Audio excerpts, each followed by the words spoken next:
ఆహారము మీద ఏముంటుందండి? బ్రెడ్ మీద ఏముంటుంది? మనం కొనేటప్పుడు బ్రెడ్ మీద చూసుకుంటామండి, date of manufacturing, date of expiry అని. అంటే ఆ బ్రెడ్ ఆ రోజే తినాలి, రేపు తింటే ఏమవుతుందండి? కుళ్ళిపోతుంది. అంటే దేవుని కృప ఏ రోజుకి ఆ రోజే కృపను దేవుడు ఫ్రెష్గా అనుదినము నూతనముగా వాత్సల్యత పుట్టుచున్నది. ఆ రోజు ప్రాబ్లమ్స్కి ఫ్రెష్గా ఆ రోజు కృపనే దేవుడు రెడీ చేసి పంపిస్తాడు. ఇప్పుడు ఈ రోజు కృపని రేపు వాడాల్సిన అవసరం లేదు, ఎందుకంటే రేపు మళ్ళీ వస్తుంది, ఫ్రెష్ కృప వస్తుంది.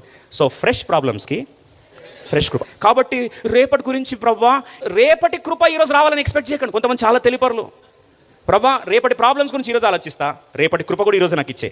ఏ రోజు ఆ రోజు, ఏనాటికీడు. Don't be caught up in the past, don't be caught up in the future. Enjoy the presence of God in the present. నీ బిడ్డలతో సమయం గడుపు, నీ కుటుంబంతో సమయం గడుపు, దేవుని సేవించడం సమయం గడుపు, ప్రభు బిడ్డలతో సహవాసం గడుపు. కానీ రేపటి గురించి ఎప్పుడు పరిగెత్తి